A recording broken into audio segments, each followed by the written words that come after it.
Wow, that was hard to cut through. I forgot how thick I made that. Anyway, I'm going to make another one of those right over here. Oh, and I also cut some more floorboards. I stole the floor off my old boat, which I'm not using anymore. And since today is hole cutting day, I've also cut holes in the bulkheads going into the front and the back and the front of each pontoon. Right down here. And you should be able to see some empty water bottles in there. So at the front of the pontoon there's a wall about right here that I've drilled a hole in, well, cut a hole in that. So I'm filling this whole section with water bottles, that whole section with water bottles, and the two rear parts. I'm going to need a lot of water bottles, so maybe I'll just have to make an announcement on some online board or something. So I'm sure a lot of people around here have extra water bottles they would love to get rid of. Alright, I guess I better cut the other one of these right over there. It'll be nice to have some extra dry storage under here. So I have some under here, but most of it's taken up with things, and you know, there's no wall or anything yet.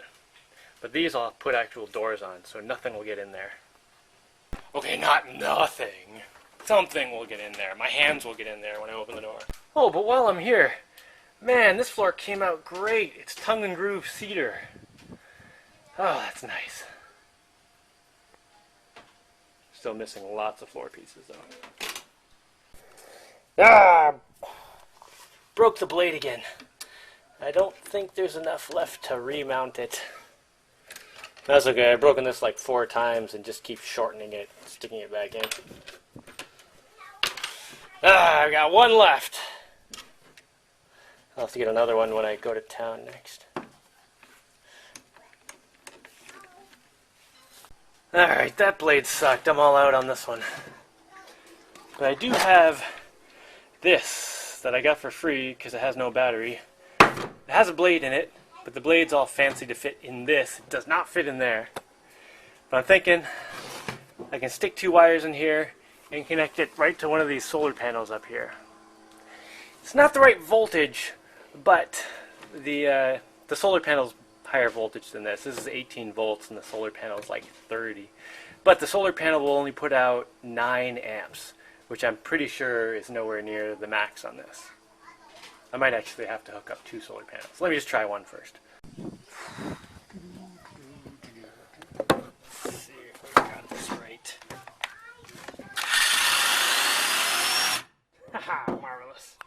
Wow, even with very limited current, that sucker tore through the end of that like nothing. Sweet.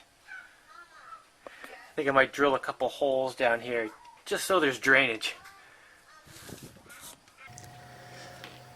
So inside these holes, there's a floor that was never originally meant to even be a floor. And it's just kind of stuck up against this part up here. You know, it's got like the top part's got a lip like this, and then the bottom is just stuck up against it. And the concern is that if there's anything heavy inside it, it could just peel off and rip away. Yeah, it would take a fair amount of force, but like a couple of kids climbing in there, jumping around, might do it. So, in the corner up in the front there, I put some fiberglass going up.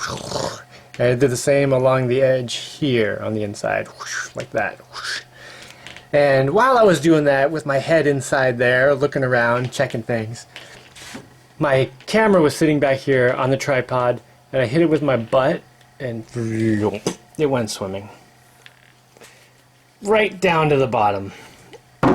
So now it's paperweight.